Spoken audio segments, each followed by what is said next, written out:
Okay, so this is round 2 of manipulative tactics that you might not be aware of, okay? And this time we're going to talk about gaslighting, everyone's favorite subject. Gaslighting is when someone does something to make you call your own reality into question.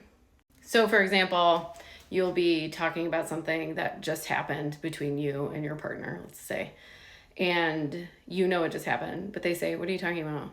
And you're like, "We were just talking about 5 seconds ago." I was like, "We weren't talking about that 5 seconds ago." And you're like, "We weren't?" You're like, "No." You're like, "Oh, okay." And then you start to think that you're losing it. And when this happens repeatedly, you actually start to lose it. You start losing grip over your reality. I remember I started having tunnel vision. And I thought it was because I was on my phone too much. I was like, okay, maybe it's affecting my peripheral vision. But what I realized much later, after I'd gotten out of this terrible relationship, was that I was disassociating, okay? I was disconnecting from my reality because I had been gaslit so much and it was so painful on a daily basis that my psyche had started to disconnect and distance myself from my reality so that I could survive.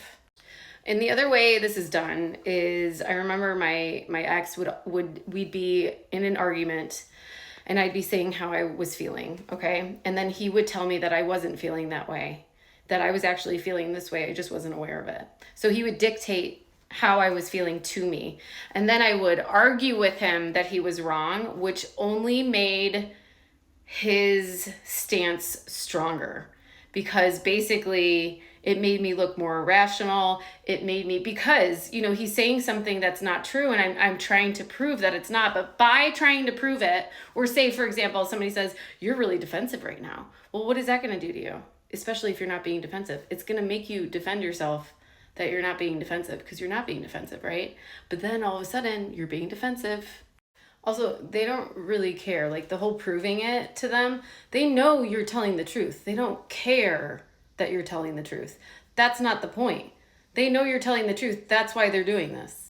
And lastly, this is pretty obvious, but another way this is done is by repeatedly lying to you. So say you find out that they, cheated on you, or you found some evidence that might be true, and you confront them about it, and they just lie.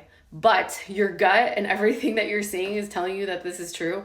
But this person in front of you looks very convincingly like they're telling the truth, but really they're lying. So what that does is cut you off from your own intuition, your own inner knowing, because usually at this point, like I said, your self-worth has been whittled down so much that you don't trust yourself. If you think this might be happening to you, I just want to say that the best way I found to crawl out of that hole was to not argue. Like, somebody, like if my ex was calling me defensive, I would just say, "That's not my experience." I go, "I understand what you're saying." If you tell me how I felt, I just say, "I understand what you're saying, and that's not my experience." But I do think it's very important to not engage. I'm Kirby. I'm a recovering people pleaser. I crawled out of my own personal hell by raising my self-worth, finding my voice, and learning how to set healthy boundaries. If that is something that you struggle with, like and follow for more, or share this with somebody that needs to hear it. Take care.